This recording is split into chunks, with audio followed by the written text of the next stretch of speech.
আজ আপনাদের দেখাবো মিনি কক্সবাজার অর্থাৎ পাটুল কিভাবে যায় সিংড়া থেকে। আমরা মূলত প্রথমেই সিংড়া বাস স্ট্যান্ডে আসলাম।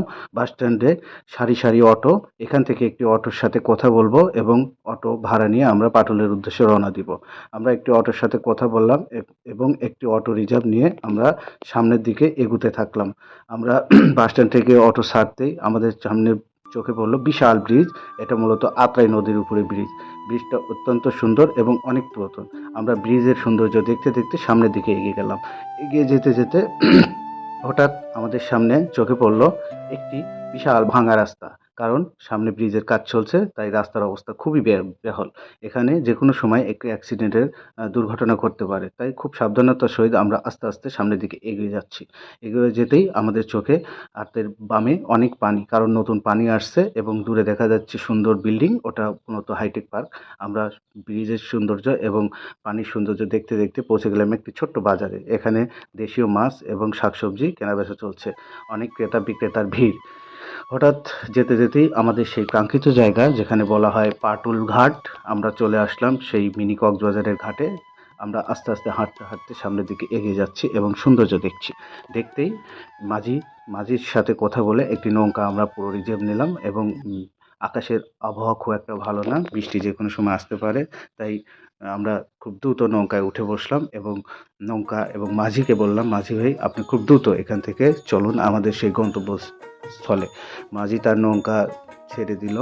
আপনারা দেখছেন মাঝি তার নৌকা সামনের দিকে এগোচ্ছে এবং দিতেই আমরা আরও অনেক আমাদের মতো পর্যটকের সাথে দেখা পেলাম এবং তারাও ঘুরছে খুব আনন্দে। আবহাওয়া খুব একটা ভালো না, বৃষ্টি টিপটিপানি পড়ছে এবং সবাই যার যার জায়গায় আনন্দ উপভোগ করছে। আমরা সামনের দিকে রওনা হলাম। পানি দেখছি, নৌকার সৌন্দর্য দেখতে দেখতে সামনের দিকে যাচ্ছি এবং বিলের মনোরোগ্ধকর পরিবেশ, সুন্দর আবহাওয়া এবং বাতাস আমাদের শরীরকে শীতল করে দিচ্ছে। দিতে দিতে আমরা সেই যাব ওখানে একটি ভাসমান রেস্টুরেন্ট, সেই রেস্টুরেন্টের গেটে পৌঁছে গেলাম। যেতেই মাঝি খুব সাবধানতার সহিত নৌকা ভিড়ালো এবং আমাদেরকে নামতে বলল। আমরা আস্তে আস্তে উপরে সিঁড়ি বয়ে রেস্টুরেন্টের গেটে গেলাম এবং একটি সুন্দর পরিবেশ আমাদের চোখে পড়ল। আমরা পরিবেশ সৌন্দর্য উপভোগ করছি এবং চারিদিকে ঘুরে ঘুরে দেখছি। ওখানে দায়িত্বপ্রাপ্ত মানুষের সাথে কথা বললাম এবং এখানের খাবারের মান, খাবারের গুণ কেমন সেটা নিয়ে আলোচনা করলাম এবং আমরা ঘোরাঘুরি করলাম। চারিদিকে দেখাচ্ছি আপনাদের, দেখেন কি সুন্দর একটি মনোরম পরিবেশ। আমরা কথা বলছি এবং বাইরের সৌন্দর্য উপভোগ করছি। তখন বৃষ্টি শুরু হয়েছে, হালকা টিপটিপানি বৃষ্টি। আমরা ঘুরে ঘুরে রেস্টুরেন্টের চারিদিকে দেখছি এবং বাইরের সৌন্দর্য উপভোগ করছি। খাবার অর্ডার দিয়ে আমরা বসে আছি, কারণ কিছুটা সময় লাগবে আমাদের খাবার পেতে।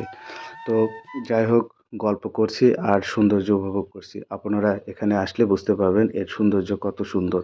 যাই হোক, গল্প চলছে এবং আপনাদের দেখাচ্ছি চারিদিকের পরিবেশ, এখানের সৌন্দর্য, সাজানো সাজানো চেয়ার, বাইরের পানি অথই থই থই করছে। আমরা খাবার শেষ করলাম। শেষ করতে আমরা আবার সেই রওনা দিব আমাদের যে গন্তব্যস্থলে। মাঝি নৌকা ছেড়ে দিল এবং আমরা সামনের দিকে এগোতে থাকলাম। আল্লাহ হাফেজ, ভালো থাকবেন, আবার দেখা হবে।